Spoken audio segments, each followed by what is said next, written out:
Have you ever wondered how the boy who once walked out of Stone Village would one day end an entire era? How that child, once stripped of his supreme bone, would rise to dictate for all eternity? In the final moments of perfect world, Shi Hao, the Emperor of Desolation, brandishes his sword not merely against enemies, but against time itself. When he cuts through eternal time and space, what remains is his back, an eternal silhouette etched in the hearts of readers forever.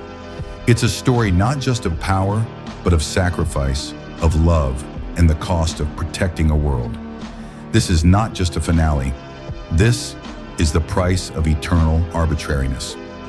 1. The end of Shi Hao, triumph and tragedy. Shi Hao's journey concludes at the peak of fantasy literature. In the end, he stands as the ultimate cultivator, he who pacified the calamity in the sea of boundaries, destroyed the origin of the weirdness, and fought beside timeless figures like Yuechan and Emperor Yuechan to build a strategy across multiple eras. In the ultimate showdown, he faces and defeats the 5 ancestors of the Dao of Sacrifice. But victory doesn't come freely. Shi Hao dies in that battle. Yet through his insight into the truth beyond the Dao of Sacrifice, he is reborn. And with that rebirth, he completely annihilates the strange clan. But perhaps most powerful of all is his final sword strike. With it, he severs time and space, forever dividing the heavens from the strange plateau. This wasn't just an act of power, it was a sacred sacrifice. Shi Hao bore the burden of eternal consequences so that the world he loved could have a future. This is what it means to dictate for eternity. 2. Huo Ling'er, redemption in darkness. And then there is Huo Ling'er. Once captured by Enlan, she fell into darkness. For 10,000 long years, she wandered in the void until fate brought her against Shi Hao in battle. But Emperor Huang Tian did not abandon her. With the divine power of an immortal emperor, Shi Hao awakened Huo Ling'er's true spirit. In that moment, light broke through darkness and love overcame corruption. Hand in hand, they stepped into heaven, together. Their love, tested by millennia and forged in sorrow, became one of the most heart-wrenching and beautiful moments in the entire saga. 3. Qingyi and Yuechan, the choice between love and the Dao. Not every love story ends in reunion. Qingyi, Yuechan's clone, made a different choice. She returned to the upper realm, convinced that becoming an immortal was more valuable than staying with Shi Hao. Her path was the Great Way, one that sacrifices emotion for power. When Yuechan's main body finally merged, she didn't return to Shi Hao. She simply returned to Butian Dao. The only traces she left were in the Taoist temple, the Qingyi Pure Land of Emperor Huang Tian. Their choices reflect the eternal dilemma of cultivation, love, or the path. Yunxi, the ordinary yet precious life. Amidst epic battles and cosmic wars, Yunxi gave us a rare warmth. She was the only woman who became Shi Hao's Taoist partner and the mother of his child. Their story wasn't about shocking battles or divine interventions. It was about something far more fragile and precious. A quiet life in seclusion, a gentle home in the immortal realm. While Shi Hao conquered worlds and realms, Yunxi became the harbor where he could rest, proving that even emperors need a place to call home. 5. Willow God, guardian of rebirth. Then we remember the Willow God, Shi Hao's ancient mentor and protector. In the battle at the Sea of Boundaries, she perished.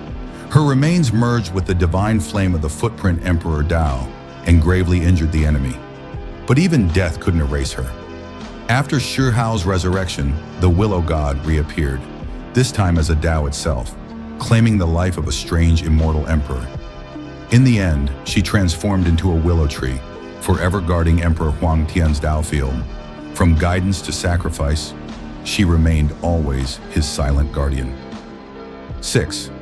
Cao Yusheng, Duan, the obsession of rebirth. Cao Yusheng, also known as Duan, embodies the will to return. Once dead in perfect world, his story didn't end. He would later be revived in the Great Ruler, cultivating the 9 reincarnation seals and reviving the ancient underworld. In the final battle, he broke into the immortal Emperor realm. Now he stands as a living fossil, one who spans the entire Chen Dong multiverse. 7. Shi Yi and the 10-time champion. Redemption of the fallen. Even those who once stood against Shi Hao had their place in the end. Shi Yi, the double-pupiled genius once destined to rival Shi Hao, sacrificed himself to aid Shi Hao's recovery. The 10-crowned king, who had once been imprisoned in the underworld, returned as an immortal emperor in the final battle.